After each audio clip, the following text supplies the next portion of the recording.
Repeat this line with me. Dear God, dear universe, please help each and every one of us get what we want in life. चलिए, तो एक बहुत ही positive note के साथ आज का session start करते हैं।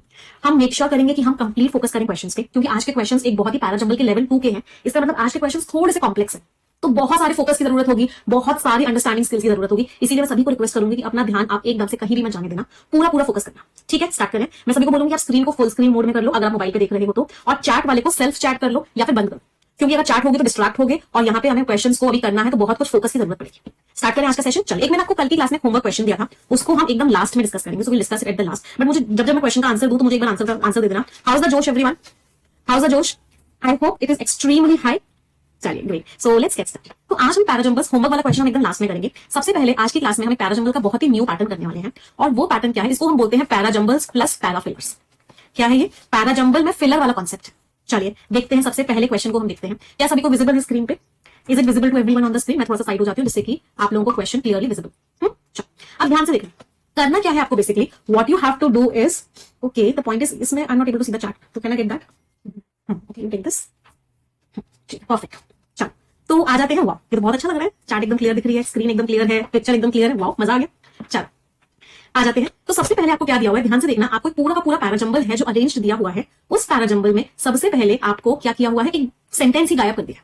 तो आपको क्या करना है, ये जो सेंटेंस गायब है ये बताना है कि इनमें से कौन सा सेंटेंस है जो यहां पर आ सकता है। So which sentence out of these 3, एक भी आ सकता है, एक से ज्यादा भी आ सकते हैं। चलो देखते हैं कौन सा सेंटेंस यहाँ पे आएगा। तो सबसे पहला स्टेप क्या है? The very first step is reading. तो हम क्या करते हैं, एक एक करके सारे के सारे सेंटेंसेस को रीड करना स्टार्ट करते हैं। मेनी पीपल, बहुत सारे लोग जो है सफर कर रहे हैं मैथ्स की एंजाइटी से। मैथ्स की प्रॉब्लम होती है बहुत सारे लोगों को।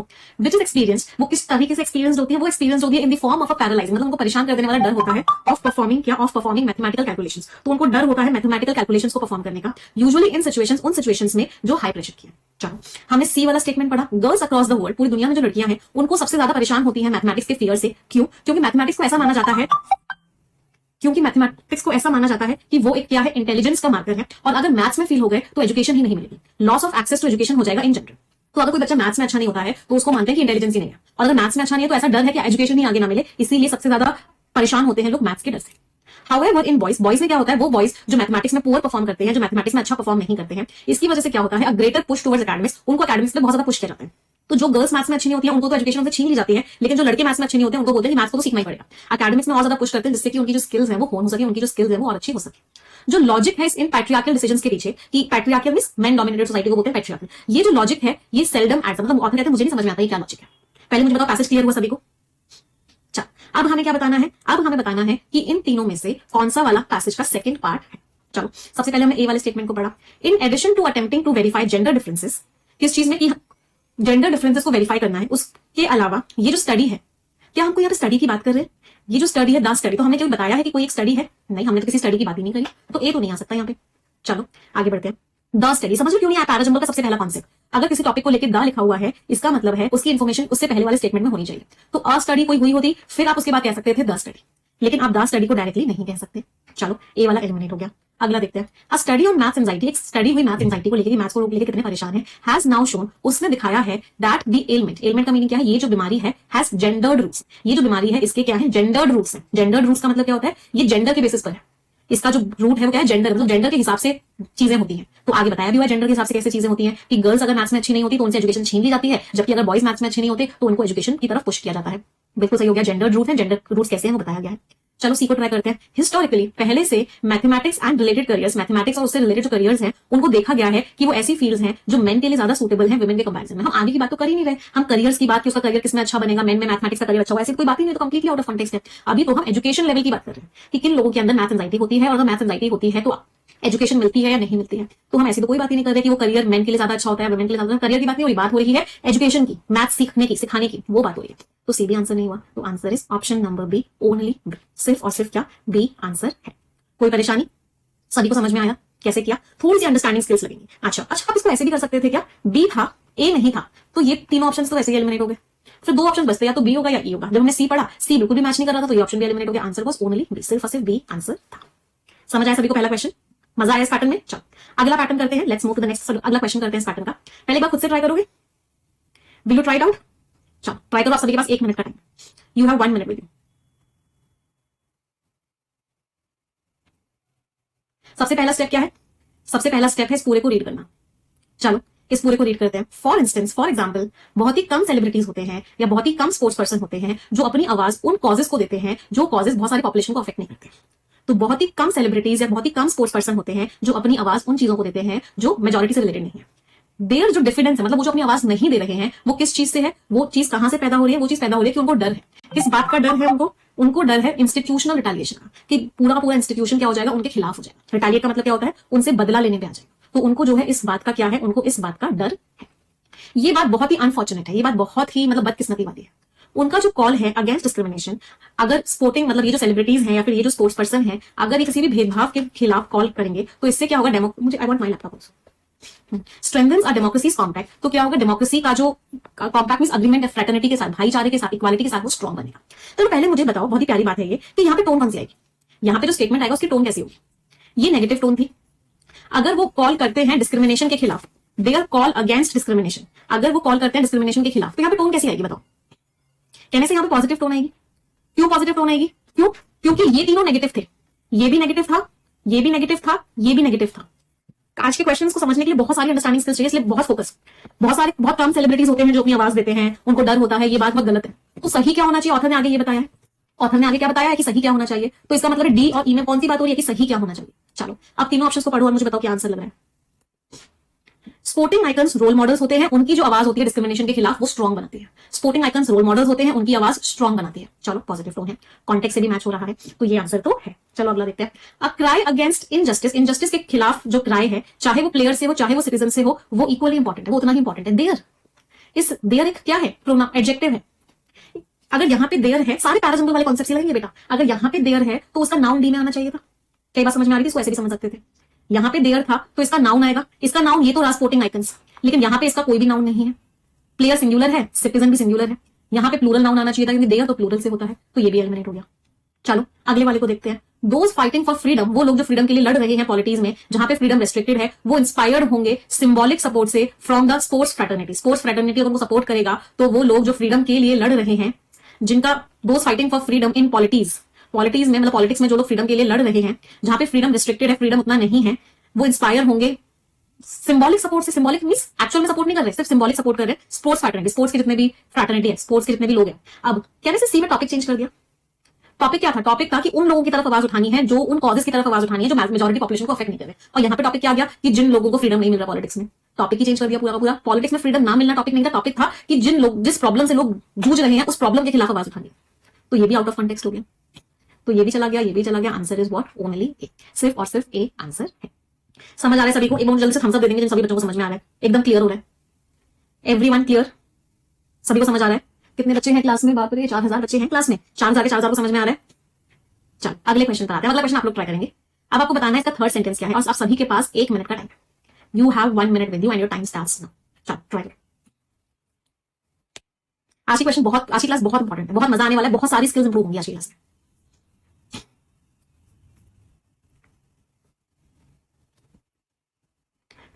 पोल अभी नहीं करवा सकते, अभी क्वेश्चन मैं थोड़ा सा अपने आपको साइड कर लेती हूँ जिससे कि आप लोगों को क्लियरली विजिबल हो। ठीक है, चल स्टार्ट कर।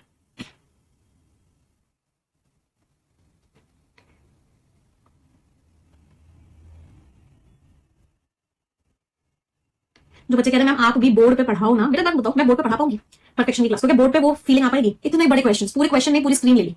अब अगर बोर्ड पे इस क्वेश्चन के सामने मैं और आ जाऊं तो क्या समझ में आ पाएगा आपको अच्छे से?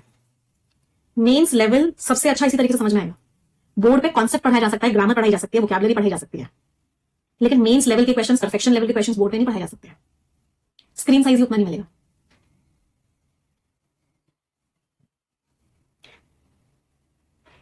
चलो देखिए कितने लोगों का ठीक निकला। चलो पढ़ते हैं। द मेडन मिशन, मेडन का मीनिंग क्या होता है? फर्स्ट, सबसे पहला। जो पहला मिशन है स्काई रूट एरोस्पेस का, जिसका नाम क्या दिया गया? प्रारंभ। विल कैरी, ये पेलोड्स कैरी करेगा, मतलब ये क्या कैरी करेगा? 2 इंडियन एंड 1 फॉरेन कस्टमर, एक इंडियन और एक फॉरेन कस्टमर के पेलोड्स कैरी करेगा। And is set for launch, और बिल्कुल लॉन्च के लिए तैयार है इसरो के लॉन्च पैड से जो कि श्रीहरिकोटा में है। चलो विद दिस मिशन, इस मिशन से स्काई रूट जो है सबसे पहली प्राइवेट स्पेस कंपनी बनेगी कि वो स्पेस में एक रॉकेट को भेजेगी। बेस्ड इन हैदराबाद, हैदराबाद की ये कंपनी है, ये सबसे पहला स्टार्टअप है जिसने एक एमओयू साइन किया है इसरो के साथ अपने रॉकेट्स को लॉन्च करने के लिए। इसका मकसद है कि हम एंट्री बैरियर्स को खत्म कर दें, मतलब जो रुकावटें हैं उनको खत्म कर दें, हम बहुत ही कॉस्ट एफिशिएंट, बहुत ही कम प्राइस में सैटेलाइट लॉन्च सर्विसेज दें और लोग जो है स्पेस पे फ्लाई कर सके। अपने मिशन को ये कैसे बढ़ाना चाहती है कि स्पेस फ्लाइट अफोर्डेबल हो जाए, स्पेस में इसको घूमने जाना हो वो जा सके, रिलायबल हो सके, विश्वसनीय हो सके, ऐसा ना हो कि वापस ही ना इंसान, और रेगुलर हो सके। तो ये कंपनी क्या करना चाहती है? ये कंपनी करना चाहती है कि हम ऐसे रॉकेट लॉन्च करें कि हम लोगों को स्पेस में भेजें, उनको जब भी घूमने का मन हो घूमने चले जाए, और उनके लिए सस्ता भी हो, रिलायबल भी हो, विश्वसनीय भी हो, रेगुलर भी हो। चलो अब देखते हैं कौन कौन से स्टेटमेंट आ सकते हैं। हमने सबसे पहला पढ़ा, स्काई रूट एरोस्पेस जो है उसने USD 51 मिलियन रेज किया है through a series B financing round, इतने फाइनेंसिंग राउंड से इन सितंबर दिस ईयर, इस साल के सितंबर में। क्या हो गया भाई? जो बच्चे ए आंसर मार्क कर रहे हैं, क्या सोच के ए आंसर मार्क कर रहे हो? क्या यहाँ पे ये बात हो रही है कि इसने इतना पैसा रेज किया है, इसको इतनी financing? Completely out of context है। अभी तो हम उसके ऑपरेशंस की बात कर रहे हैं कि वो करना क्या चाह रहा है, वो क्या करेगा, कितना पैसा रेज किया, कितनी फंडिंग हुई, कोई सेंस ही नहीं है इसमें। तो चलो नहीं हो सकता। बी वाले को पढ़ते हैं, हेराल्डिंग। हेराल्डिंग मीन सिग्नलिंग, ये सिग्नल दे रहा है एक कंप्लीटली न्यू एरा का। तो ये जो है सिग्नल दे रहा है एक नए एरा का, एक नए समय का, for the space sector, space sector के लिए, जिसको ओपन किया गया था 2020 में प्राइवेट सेक्टर के पार्टिसिपेशन को करवाने। तो प्राइवेट सेक्टर का पार्टिसिपेशन जो है करवाना था, तो 2020 में ये चीज चालू हुई थी, और स्काई रॉकेट जो है, सॉरी स्काई रूट जो है वो इस चीज को कर रहा है। बात भी यही हो रही थी कि ये फर्स्ट प्राइवेट स्पेस कंपनी है जो रॉकेट को लॉन्च करेगी, और ये सिग्नल दे रही है एक नए समय का कि जब जो है प्राइवेट सेक्टर से भी लॉन्चेस होंगे रॉकेट के। चलो मैच हो गया। अगला ट्राई करते हैं। स्काई रूट ने सक्सेसफुली बिल्ड किए हैं और टेस्ट किया है इंडिया का सबसे पहला रॉकेट इंजन, सबसे फर्स्ट, पहली बार प्राइवेटली बिल्ड ऐसे रॉकेट इंजन को इन्होंने बिल्ड किया है, टेस्ट किया है। इन्होंने इन टेक्नोलॉजीज का यूज किया है। भाई तारीफ कर रहे हैं स्काई रूट की, ये पहली प्राइवेट स्पेस कंपनी है जिसने रॉकेट को लॉन्च किया है स्पेस में। तो रॉकेट को लॉन्च किया है, पहली कंपनी है, तो उसने और क्या क्या किया है, इसमें उसकी तारीफ की जा रही है कि उसने ये किया है, तो आगे वाले स्टेटमेंट में और भी बता सकते हैं कि उसने ये भी किया है।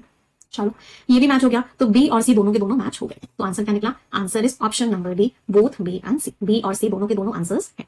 कितने लोगों का ठीक निकला? How many of you give the right answers? I hope many of you. चलो अगले क्वेश्चन पर आते हैं। Let's move to the next question. दिख रहा है सभी को क्वेश्चन? सभी के पास 1 मिनट का टाइम है। पोल देके ट्राई करूं कैसा दिखता है? मैं बस ट्राई कर रही हूँ पोल देके कैसा दिखता है। अगर कुछ गड़बड़ हुई तो प्लीज परेशान मत होना, है ना, क्योंकि पोल में भी 2-3 दिन लगेंगे बहुत प्रॉपर्ली वर्क करवाने में। बट यदि मैं देख के देखूंगी कैसा दिखता है, पहले इस क्वेश्चन को सॉल्व करूँ।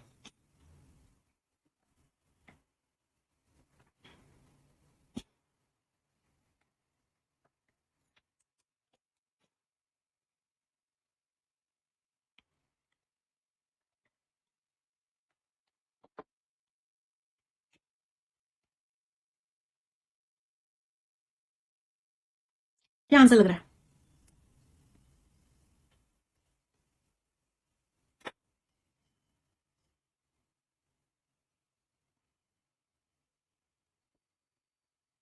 एक मिनट का टाइम है सभी के पास।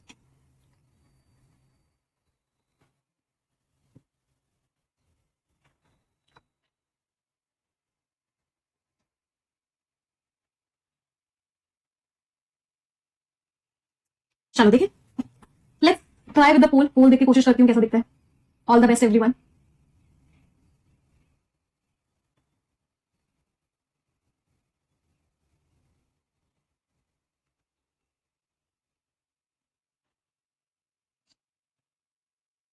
मुझे बताना कैसा दिखा, है ना?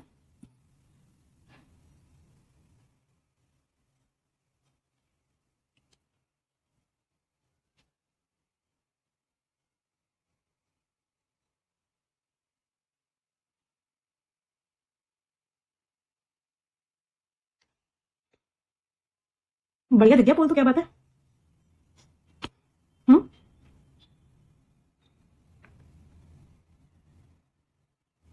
यस, कितने लोगों का ठीक निकला? हाँ, डिस्कस करते हैं। Let's discuss this question. Through out human history, मतलब पूरी की पूरी ह्यूमन हिस्ट्री में, जिन लोगों को पोल नहीं मिला, कोई पता नहीं क्या बोला, पोल में सिर्फ एक ट्रायल मोड करके देख रही हूँ, अभी हो जाएगा कुछ टाइम में पोल। ठीक। So through out human history, पूरी की पूरी ह्यूमन हिस्ट्री में मैन हैज अटेम्प्टेड, मैन ने कोशिश की है कि वो यूनिवर्स को समझने की कोशिश करे by using various engineers. Engineers का मीनिंग क्या होता है? इनोवेटिव। तो पूरी की पूरी ह्यूमन हिस्ट्री में मैन ने कोशिश की है कि वो क्या करें, वो समझने की कोशिश करें यूनिवर्स को। बहुत सारे इनोवेटिव उन्होंने मेथड्स यूज किए अपने इसके फॉर्मल और मटेरियल फीचर्स को इंटरप्रेट करने के। ठीक है, ये जो मेथड्स हैं इनका मकसद क्या था कि ये ह्यूमन एक्सपीरियंसेस को उन तरीके से स्टोर करेंगे जिससे कि वो उसको ट्रांसफरेबल बना पाएंगे, उनको नेचुरल लाइफ के भी लाइफ बियॉन्ड देंगे। मतलब ह्यूमन आइडियाज, ह्यूमन एक्सपीरियंसेस को ऐसे स्टोर करेंगे जब वो मर जाए उसके बाद भी उनके एक्सपीरियंसेस आगे बढ़ते रहे। जो डिजायर था कि हम रिप्रेजेंट करें, स्टोर करें, बताएं, पास करें आगे आने वाली जनरेशन को व्हाट ह्यूमंस नो, जो ह्यूमंस को पता है। इसकी वजह से क्या हुआ, एक कॉन्सेप्ट बना 17वीं सेंचुरी के जर्मन थिंकर के द्वारा, जिनका नाम ये था कि उन्होंने एक लैंग्वेज बनाई, अ लैंग्वेज ऑफ साइंस, जिसका कोई मतलब नहीं होता लेकिन ये सारी चीजों को बता देती है। तो क्या पैसेज में लिखा हुआ है? पैसेज में लिखा हुआ है कि इंसान क्या चाहता था? इंसान चाहता था कि जो भी वो बात कर रहा है या जो भी वो मैसेज ट्रांसफर करना चाहता है उसको वो ट्रांसफर करता है, अपने एक्सपीरियंस को बता पाए। तो इसकी वजह से पूरी पूरी लैंग्वेज बनी और जिसको बोला जाता है लैंग्वेज ऑफ साइंस, साइंस की लैंग्वेज। चलो हाँ, अब मैं पोल नहीं दे रही हूँ, वही सिर्फ चेक करने के लिए दिया था। अब यहाँ पे आ जाते हैं। तो what would be the second part of the passage, आपको बताना है पैसेज का सेकंड पार्ट क्या होगा। चलो ट्राई करते हैं। द ऑब्सेसिव अट्रैक्शन, तो जो लोगों के अंदर जो अट्रैक्शन था कि वो एक सिंबॉलिक मेथड बनाए नॉलेज को बताने का, इसकी वजह से जो यूरोपियन स्कॉलर्स हैं वो क्या बना पाए, सॉर्टिंग आइडियाज बना पाए। यूरोपियन स्कॉलर्स जो हैं क्या कर पाए, सॉर्टिंग आइडियाज, सॉर्टिंग ऊपर नीचे करना, सॉर्ट करना, सॉर्ट करने का मतलब क्या होता है, चीजों को असेंडिंग ऑर्डर में लगाना या डिसेंडिंग ऑर्डर में लगाना। तो जो अट्रैक्शन था नॉलेज के लिए एक सिंबॉलिक मेथड देने का, इसकी वजह से यूरोपियन स्कॉलर्स ऐसे आइडियाज बना पाए। बट दीज मेथड्स लिखा हुआ है यहाँ पे तो अभी ए तो नहीं लग रहा, चलो कोई बात नहीं, बी को पढ़ते हैं।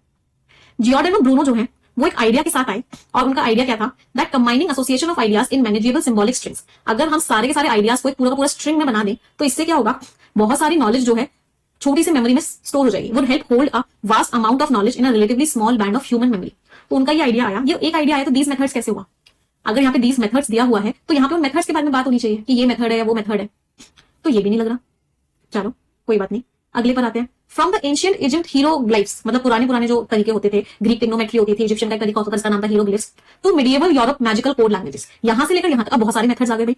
ये मेथड 1 आ गया, ये मेथड 2 आ गया, ये मेथड 3 आ गया, बहुत सारे मेथड्स आ गए। तो आप लिख सकते हैं यहां से यहां तक ये जो सारे के सारे मेथड्स थे, इन सबका मकसद क्या था, इन सारे के सारे मेथड्स का मकसद ये था। तो 1 2 3 मेथड्स आ गए, तो दीज मेथड्स यूज कर सकते हैं क्योंकि ये प्लूरल है।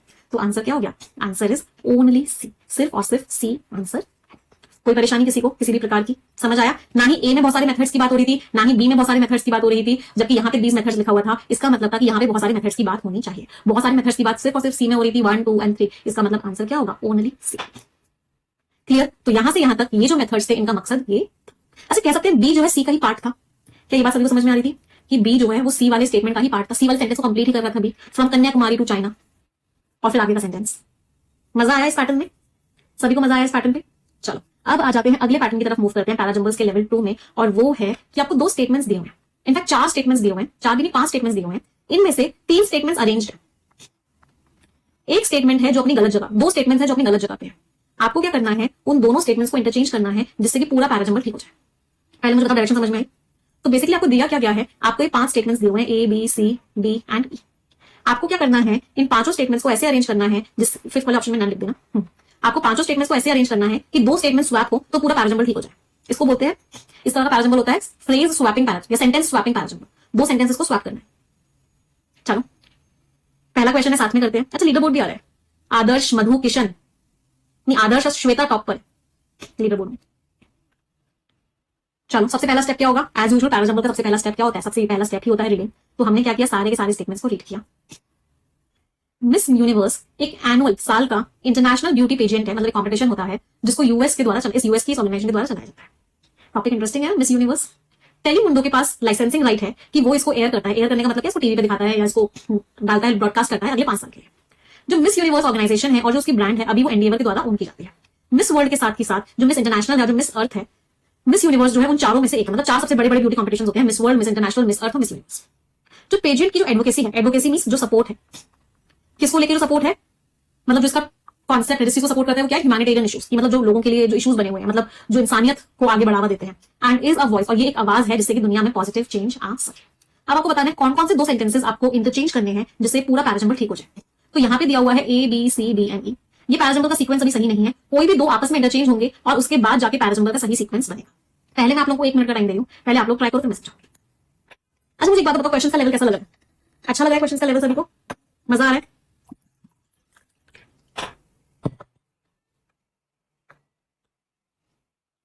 अभी स्टार्टिंग में डिफिकल्ट लगेगा, जो बच्चे नए हैं ना उनको लगेगा स्टार्टिंग में अरे राम कितना डिफिकल्ट है परफेक्शन, तो बट यूज टू हो जाओगे रोज रोज तो ये इजी लगने लगेगा। कोशिश करो आंसर बताने की, जब तक मैं आप लोगों की चैट पढ़ लेती हूँ।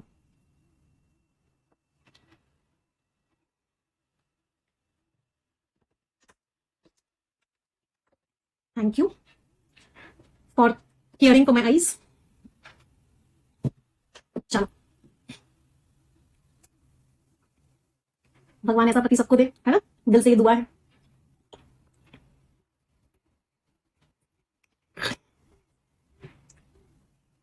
चलो देखते हैं क्या लिखा हुआ है, what is written. Miss Universe एक एनुअल इंटरनेशनल ब्यूटी पेजेंट है जिसको यूएस की मिस यूनिवर्स ऑर्गेनाइजेशन के द्वारा चलाया जाता है। तो ये तो अपनी जगह सही लग रहा है, क्यों? क्योंकि पूरा पैसेज जो है मिस यूनिवर्स को लेके है और ये इंट्रोड्यूस कर रहा है और एन भी लिखा हुआ है मतलब इंट्रोडक्शन, तो ए तो अपनी जगह सही लग रहा है, ए अपनी जगह सही लग रहा है, तो ये ऑप्शन भी एलिमिनेट हो गया और ये ऑप्शन भी एलिमिनेट हो गया। चलो अगले पर आते हैं, बी को देखते हैं। टेलीम्यूंडो के पास लाइसेंसिंग राइट्स है इस पेजेंट को एयर करने के अगले 5 साल तक। अभी नहीं समझ आया अभी, चलो सी पढ़ते हैं। जो मिस यूनिवर्स ऑर्गेनाइजेशन है और जो उसकी ब्रांड है उसको करंटली कौन ओन करता है? उसको करंटली ओन करता है एनडीएवर। अभी भी नहीं समझ आया, चलो। Along with Miss World, Miss International and Miss Earth, इन तीनों के साथ मिस यूनिवर्स भी क्या है? 4 बड़े बड़े पेजेंट्स में से एक पेज है। ये भी कहीं इंट्रोडक्टरी स्टेटमेंट की तरह लग रहा है। मिस यूनिवर्स क्या है वो बताया जा रहा है, मिस यूनिवर्स क्या है वो बताया जा रहा है। ये जो पेजेंट है, ये जो मिस यूनिवर्स है, ये सपोर्ट करता है, क्या करता है वो बताया जा रहा है। यहाँ पे बताया जा रहा है किसके पास लाइसेंसिंग राइट्स है, कौन इसका ओनर है, बट मिस यूनिवर्स है क्या वो किसमें बताया जा रहा है? डी में बताया जा रहा है। इसका मतलब क्या, ये स्टार्टिंग की तरफ आएगा, इसका मतलब डी जो है यहाँ पर आएगा। तो इसका मतलब हम किसको इंटरचेंज करेंगे? हमको बी और डी को इंटरचेंज करना पड़ेगा। तो answer is what? Answer is option number 2, B and D. कोई परेशानी किसी को किसी प्रकार की? तो मिस यूनिवर्स ये है, ये बहुत बड़े पेजेस में से एक है, फिर उसके बाद इसको ओन ये करते हैं, इसकी लाइसेंसिंग राइट्स इनके पास है और इसका मकसद ये। आई कितने लोगों का ठीक निकला? आई hope many of you give the right answer. आगे बढ़ते हैं। अब कल का होमवर्क वाला क्वेश्चन कर लेते हैं। आज का होमवर्क वाला क्वेश्चन ये है, तो हर दिन मैं आपको एक होमवर्क देती हूँ, तो आज का होमवर्क वाला क्वेश्चन ये है। अब कल के होमवर्क वाला क्वेश्चन करते हैं। सबसे पहले मैम इतना छोटा सा, मैं मजाक कर रही हूँ क्या? कितना छोटा है? 1 2 3 4 5 6 7 8 9 10 11 स्टेटमेंट्स। लेवल 2 भी तो है बेटा परफेक्शन का, याद है ना? 3 4 5 6 7 8 9 10 11। वाह मजा आएगा इसको तो करने में। चलो अब होमवर्क वाला क्वेश्चन डिस्कस करते हैं। सबसे पहले लप्पू सा पैराजंबल है मैंने, चलिए दिख रहा है सभी को? तो ये पैराजंबल मैंने आप सभी को होमवर्क में दिया था, सभी लोग करके लाए हैं। चलो पहले इसको अरेंज कर लेते हैं। इसमें हिंट दी हुई है आपको, ये वो हिंट हम मेंशन करना भूल गए थे। हिंट ये है कि जो डी है ना वो आखिरी स्टेटमेंट है, D is the last statement, ये आपको दिया हुआ है।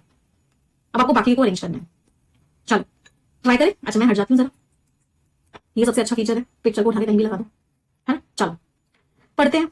लेकिन ये बात बिल्कुल सही है कि ये जो सीजन है जिसको बहुत सारे क्रिटिक्स ने डब किया है, मतलब बोला है इट्स अनडूइंग, मतलब उसकी खराब चीजों को सामने लाके रखा है, ये जो सीजन है वो उस बड़े डिजास्टर को भी टैकल कर रहा है, वो डिजास्टर जो आज तक ये फेस करता है। चलो ये जो एपिसोड्स हैं इसके एक दूसरे में मेल्ट हो जाते हैं, मतलब एक दूसरे में आगे मूव करते हैं। जो monster of the week formula है, एज दे ऑल बिल्ड, ये सारे के सारे क्या बनते हैं? एक इनसेसेंटली ना रुकने वाला क्लाइमैक्स बनाते हैं। मतलब एक के बाद एक एपिसोड आता जाता है, सारे एपिसोड्स एक दूसरे में जाते हैं और फिर एक ऐसा क्लाइमैक्स बनाते हैं जो बहुत ही मतलब इनसेसेंटली ना रुकने वाला क्लाइमैक्स बनता है, मतलब बिल्कुल लास्ट तक पहुंच जाते हैं, बिना रुके हुए आगे बढ़ते चले जाते हैं। अभी मैं इन वर्ड्स का आपको मीनिंग नहीं बता रही हूं। क्यों नहीं बता रही हूं? क्योंकि क्वेश्चन ही है इन वर्ड पे, इन्हीं वर्ड के आपको मीनिंग्स बताने हैं हर वर्ड के, तो क्वेश्चन ही है, इसलिए मैं अभी नहीं बता रही हूं। क्वेश्चन डिस्कस करेंगे तब करेंगे। The undisputed star off season 6 का जो स्टार है, ये कम से कम जो सबसे पहले 4 एपिसोड रिलीज हुए हैं इस हफ्ते, is the late Princess Diana. तो प्रिंसेस डायना जो है वो स्टार है जिनको किसने प्ले किया? इस रोल को प्ले किया है एलिजाबेथ डेबेकी ने।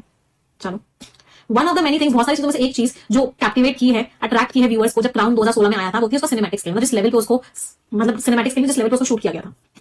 ये जो इंस्टॉलमेंट है जो वीक्स को कवर करती है, मतलब जो बताती है उन हफ्तों को जब डायना की डेथ हुई थी 1997 में, seize the stiff fabric of the show. तो जो शो का जो मेन पार्ट है वो अनरावल हो रहा है, मतलब लोगों के सामने आ रहा है। एवरीवन इज ड्रैग्ड, हर कोई जो है उनकी तरफ खींचा चला जा रहा है इररेसिस्टिबली। अब इसका मीनिंग हम क्वेश्चन पे करेंगे। शो का जो ब्रेक है विद इट्स कंपार्टमेंटलाइज्ड ट्रेडिशंस, तो मतलब जो ट्रेडिशंस हैं, जो अलग अलग ट्रेडिशंस हैं, जो अलग अलग वहां के जो कस्टम्स हैं, जिनको कंपार्टमेंटलाइज किया गया, जिसको डिवाइड किया गया है, is a laden metaphor for history. ये हिस्ट्री के लिए क्या है? मेटाफर है। अब मेटाफर क्या होता है अभी क्वेश्चन में देखेंगे। द मोस्ट एंटिसिपेटेड सीजन, सबसे ज्यादा एंटिसिपेटेड मीनिंग अभी नहीं बता रही, जब क्वेश्चन करेंगे तब देखेंगे, क्योंकि क्वेश्चन ही वही है। क्राउन का सीजन आ चुका है और हर कोई, no one is losing much sleep over the queen this time. और इस बार क्या हो रहा है? No one is losing much sleep. इसका मतलब क्या होता है? ये एक फ्रेज है जिसका मीनिंग क्या है? इसका मीनिंग तो मुझे भी नहीं पता भाई, और क्या कहने की कोशिश कर रहे हैं यहाँ पे। No one is losing much sleep over something, इसका मतलब क्या है कि बहुत ज्यादा नींद को हम गवा नहीं रहे हैं इस बार। चलो तो बहुत ज्यादा नींद गवाई नहीं जा रही इस बार क्वीन को लेके। अच्छा मतलब लोग जो है क्वीन के रोल से बहुत ज्यादा अट्रैक्टेड नहीं है, बहुत ज्यादा नींद को गवा नहीं रहे क्वीन को लेके, इसका मतलब लोग जो है क्वीन के रोल से बहुत ज्यादा अट्रैक्टेड नहीं है। चलो बहुत बढ़िया, आ जाते हैं क्वेश्चंस पहले अरेंजमेंट में। बट आप लोगों की चैट कहां चली गई? एक मिनट, दिख रही है आप सभी को? एक्चुअली मैं मेरे से ना शायद नहीं, हाँ दिख गया। चलो सबसे पहले मुझे बताओ, क्राउन का सीजन आ चुका है, लोगों को क्वीन को लेके बहुत ज्यादा अट्रैक्शन नहीं है, तो अट्रैक्शन किसको लेके है? मुझे बताओ जी के बाद क्या आएगा? आप ही लोग बताओगे जी के बाद क्या आएगा? सबसे ज्यादा एक्सपेक्टेड सीजन आ गया था क्राउन का। लोग जो है क्वीन को लेके बहुत ज्यादा नींद नहीं गवा रहे, मतलब लोग जो है क्वीन को लेके बहुत ज्यादा अट्रैक्टेड नहीं है, तो किसको लेके बहुत ज्यादा अट्रैक्टेड है? प्रिंसेस डायना को लेके। क्या जी और सी का पेयर सभी को क्लियर है? कोई भी दिक्कत इस पेयर में किसी को भी? तो जो अनडिस्प्यूटेड स्टार है सीजन 6 की, वो कौन है? प्रिंसेस डायना है, जिनको किसने प्ले किया? एलिजाबेथ डेबेकी ने प्ले किया। चलो अब प्रिंसेस डायना स्टार है, तो स्टार क्यों है? बताओ सी के बाद क्या आएगा? प्रिंसेस डायना स्टार है, तो वो स्टार क्यों है? सभी लोग मुझे बताएंगे। Why is she the star? सारे स्टेटमेंट्स को पढ़ो, आराम से बता पाओगे कि भाई अगर वो स्टार है तो वो स्टार क्यों है? वो स्टार इसलिए है क्योंकि पूरा का पूरा शो उन्हीं के चारों तरफ घूम रहा है, हर कोई उनकी तरफ अट्रैक्ट हो रहा है। Everyone is dragged irresistibly into her orbit, हर कोई उनकी तरफ अट्रैक्ट हो रहा है। ये तो सबने बना लिया था। GCE में किसी को भी किसी भी प्रकार की कोई भी दिक्कत हो तो पूछ लो। क्वीन को बहुत ज्यादा लोग ध्यान नहीं दे रहे, प्रिंसेस डायना को ध्यान दे रहे हैं, सब लोग उनकी तरफ अट्रैक्ट होते हुए चले जाते हैं। चलो अब आगे ट्राई करते हैं, कुछ और क्लियर बनाने की कोशिश करते हैं। यहाँ पे बट लिखा हुआ है, लेकिन ये बात बिल्कुल अप्रोप्रिएट है, ये बात बिल्कुल अप्रोप्रिएट है कि ये जो सीजन है जिसमें बहुत सारे लोगों ने इसकी बुराई करी है, इसके जो चीजें से नहीं किया उसके बारे में बात की है, ये जो सीजन है ये सबसे बड़े डिजास्टर को भी फेस कर रहा है, टैकल कर रहा है, डील कर रहा है।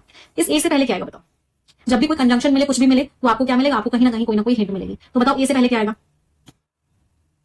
यहां पे नेगेटिव बात हो रही है, तो इससे पहले पॉजिटिव बात होगी।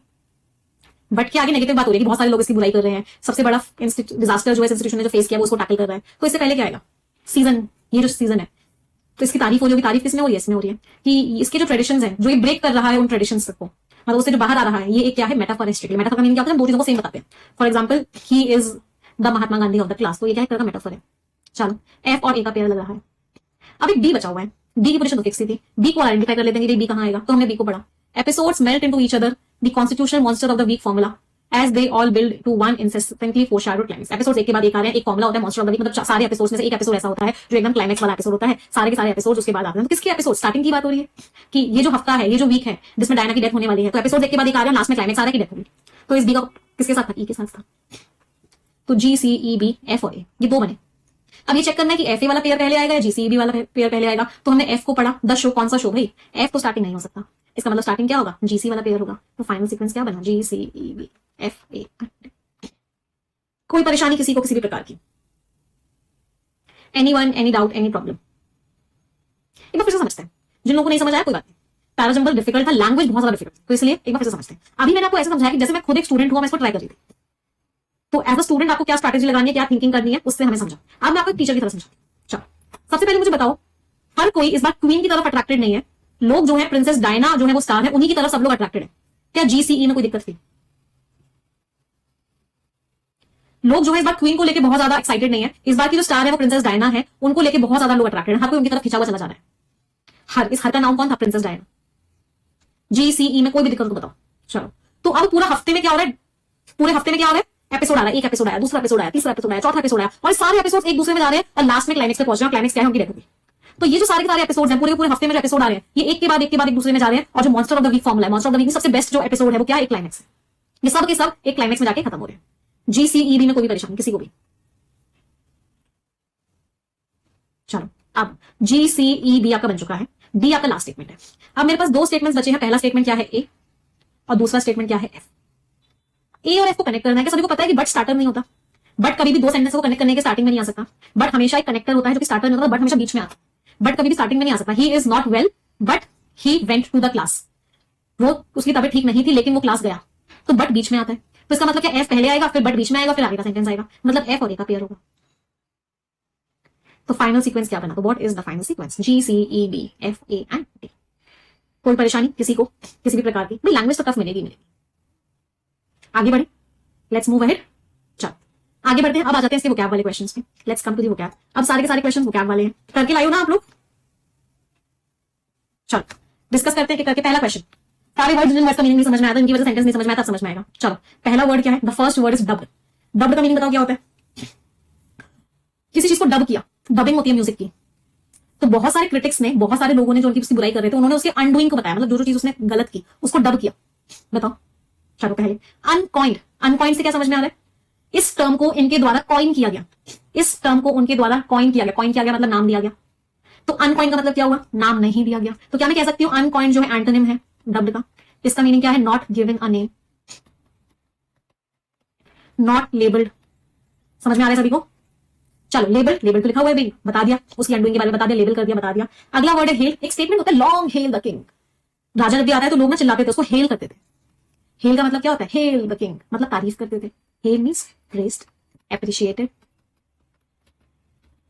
यूलोजाइज्ड। मींस राजा की क्या हो रही है? राजा की तारीफ हो रही है। समझ आ रहा है सभी को? एवरीवन? तो answer is what? Only B. जय महाराज। और क्या वर्ड बोल सकते हैं? एक्लेम्ड बोल सकते हैं। एक्लेम्ड का मीनिंग भी तारीफ करना होता है। एक्सटॉल्ड बोल सकते हैं। एक्सटॉल्ड का मीनिंग भी तारीफ करना होता है। चलो अगला वर्ड, फोर शैडोड। अच्छा पहले मुझे बताओ, फोर एक रूट वर्ड होता है और इस रूट वर्ड का मतलब क्या होता है? Four, FORE। फोर का मतलब क्या होता है? Four, anti, pre, pro. ये चार रूट वर्ड्स होते हैं और इन चारों का रूट वर्ड का मीनिंग होता है बिफोर। तो अगर किसी ने उसको 4 पहले से ही शैडो, मतलब पहले से ही पता है कि क्या क्लाइमैक्स होने वाला है, लोगों को पहले से ही पता है कि डायना मरने वाली है, डायना की डेथ होने वाली है, तो 4 शैडो का मतलब क्या है, पहले से ही हिंट आ गई है कि भाई ये इसका क्लाइमैक्स होने वाला है। तो harbinger means give a signal, पहले से ही सिग्नल मिल गया भाई। मैनिफेस्ट करना, किसी चीज को रियलिटी में लेके आना, उसको क्या बोलते हैं, मैनिफेस्ट करना। किसी चीज को क्लियर बना देना, मैनिफेस्ट करना, मेक समथिंग क्लियर। प्रोग्नोस्टिकेटेड, पहले से ही प्रेडिक्ट हो रहा है, पहले से ही पता चल रहा है कि भाई ये चीज होने वाली है, तो आंसर इज हार्बिंजर। प्रोग्नोस्टिकेटेड मतलब पहले से सिग्नल मिल रहा है कि ये होने वाला है, सबको पता है एपिसोड में कि लास्ट में प्रिंसेस डायना की डेथ होने वाली है, एवरीबॉडी नोज अबाउट इट, तो answer is what, only A and C. समझ आ रहा है? चलो अगला क्वेश्चन, अनडिस्प्यूटेड। अनडिस्प्यूटेड का मीनिंग क्या हुआ, जिसपे कोई डाउट ही ना, कोई चीज अनडिस्प्यूटेड है मतलब कोई डिस्प्यूट ही नहीं है भाई, कोई डाउट ही नहीं है। चलो अब सिनोनिम नहीं बताना, इन दोनों में सिनोनिम बताना था, तो जो बच्चे आंसर देने वाले हैं, छुप गया पीछे नीचे वाला ऑप्शन ऑल, तो जो बच्चे आंसर देने वाले हैं सिनोनिम का आंसर मत दे देना, एंटोनिम बताना है। चलो अनडिस्प्यूटेड, पहला वर्ड क्या, इनकॉन्टेस्टेबल, जिसको कॉन्टेस्ट ही नहीं कर सकते, not able to be contested. Contested means जिसके ऊपर कोई डिस्प्यूट ही नहीं आ सकता, कोई इशू ही नहीं हो सकता। कॉन्ट्रोवर्टेड, इसका मतलब होता है जिसको ऊपर डिस्प्यूट हो सकता है, दैट कैन बी डिस्प्यूटेड, जिसके ऊपर कॉन्ट्रोवर्सी हो सकती है, कॉन्ट्रोवर्सी से ये वर्ड बना है, दैट कैन बी डिस्प्यूटेड। इनड्यूबिटेबल, जिसको कोई डाउट ही नहीं कर सकता, that can not be doubted. तो ए और सी दो सिनोनिम्स हो गए भाई, तो answer is what, right answer is only B, सिर्फ और सिर्फ बी आंसर है, डी में था ए एंड सी। चलो आगे बढ़ते हैं, अगला कैप्टिवेट का सिनोनिम बताना है, वो चीज जो व्यूअर्स को कैप्टिवेट करती है। कैप्टिवेट मींस अपनी तरफ अट्रैक्ट करती है, तो बहुत सारी चीजों में से एक चीज जो व्यूअर्स को अपनी तरफ अट्रैक्ट कर रही है, तो सिनोनिम्स रेपेलेंट, मॉस्किटो रेपेलेंट आता है, क्या नाम से आता है मॉस्किटो रेपेलेंट, जिसको जला देने थे मॉर्टिन, हाँ मॉस्किटोस भाग जाते हैं, मच्छर भाग जाते हैं, तो रेपेलेंट क्या होता है, जो लोगों को भगा दे, अपने से दूर कर दे, तो रेपेलेंट क्या हो गया, एंटोनिम हो गया। इसको क्या बोल सकते हैं, रिपल्सिव, जो दूर कर दे, भगा दे, एंटोनिम। बीविच कर दे, एनरैप्चर कर दे मींस अट्रैक्ट कर दे भाई, अट्रैक्टेड, कैप्टिवेटेड। एक और वर्ड होता है एंथ्रॉल्ड, इसका मतलब क्या है, आपको अपनी तरफ आकर्षित करे, तो आंसर क्या हो गया मैम, ऑल आउट आता है, ओनली बी एंड सी। समझ आ रहा है सभी को?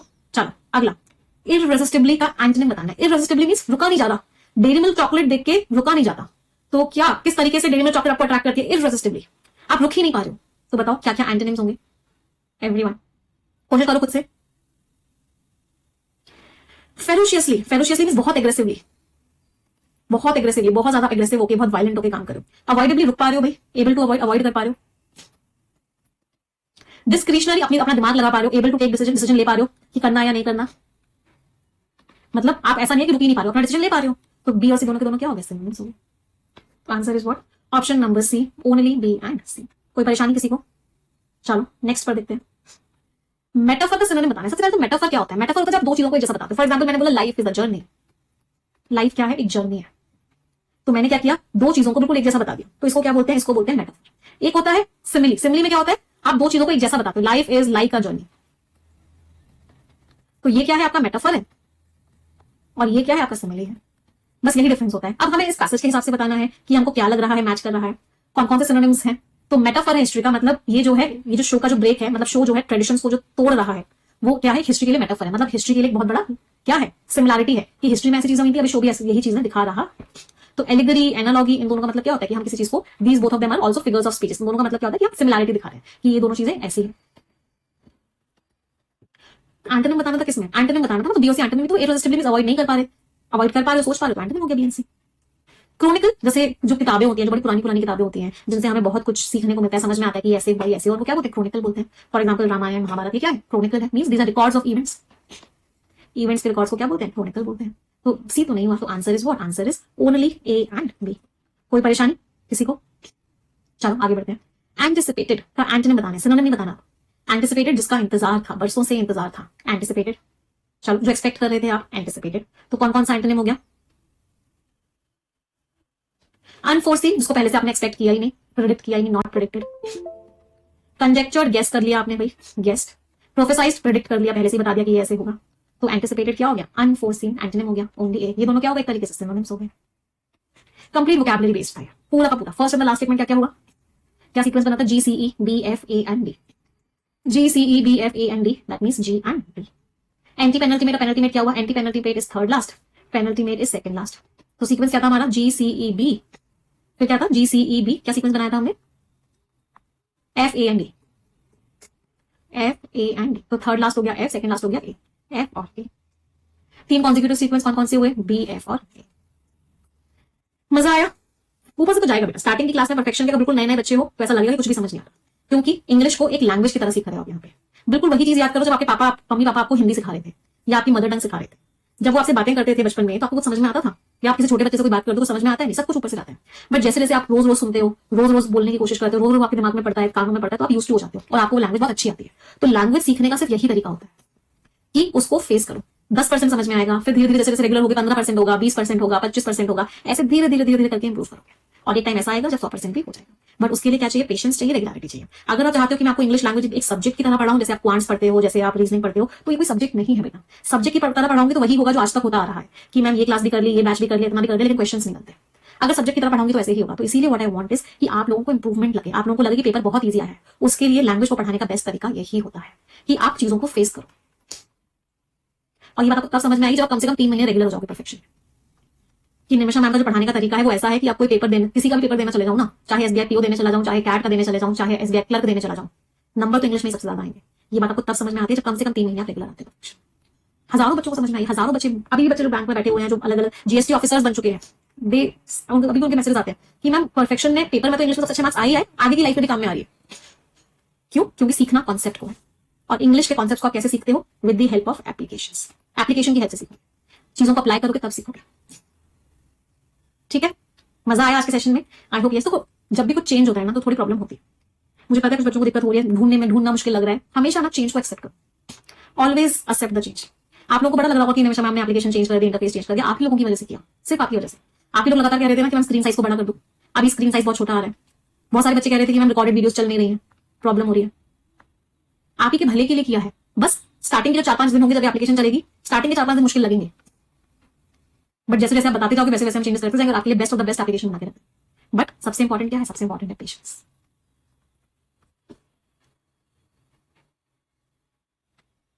यस, चलो तो सेशन एंड करते हैं। अब हम कल की क्लास में मिलेंगे। आज हमने लेवल 2 किया है, कल की क्लास में हम पैराजंगल का level 3। So we will do parajumble level 3 in tomorrow session, जहां पे हम 10 सेंटेंसेस, 11 सेंटेंसेस, नया पैटर्न, मिक्स्ड क्वेश्चंस, ये सारे पैराजंगल में करने वाले। चलो, थैंक यू एवरीवन।